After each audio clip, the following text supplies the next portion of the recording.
Hello, Fast Forward viewers. It's that time for How It's Made. I'm your host, Alex Zastera. On this episode, you're going to learn how marching band shows are made. Earlier this week, I met with the Assistant Director of Bands, Doug Bush, to see the process of how they're made. It actually starts from picking your music or your idea for the show. What's the show going to be about? And so, just for instance, this last weekend we did a football show.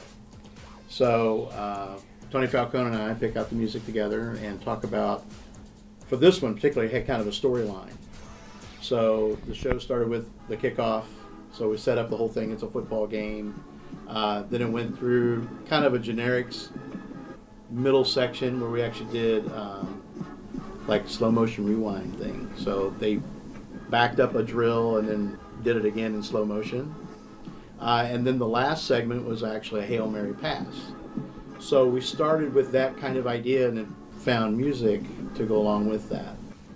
Then you take the music and you block it out kind of like you would for a play. So if you've been involved in drama or anything where you're putting together a scene and you're telling people where they need to be on stage, when they need to be there.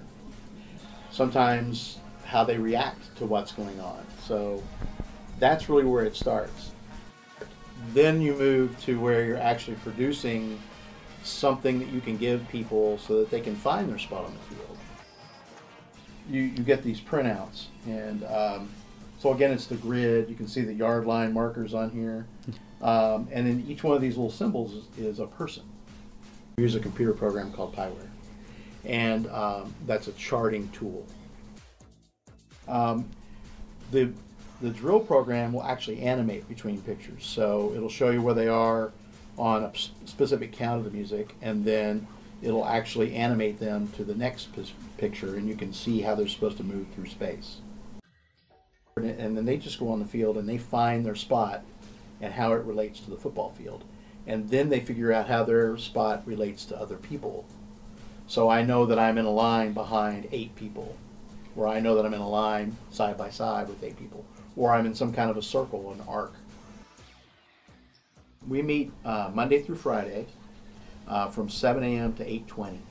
Then we have a 2-hour rehearsal on game day. So if we have a home game, we have a 2-hour long rehearsal in the stadium, 5.5 hours before kick. And we will run through our pregame show, and then we'll always run through our halftime show. So even if you don't have a ticket to the game, you can come and see what we're going to be doing at halftime. So, if you want to see the Cornhusker Marching Band but don't have any tickets, come check them out before next week's home game. That'll wrap up this week's episode of How It's Made. See you next time.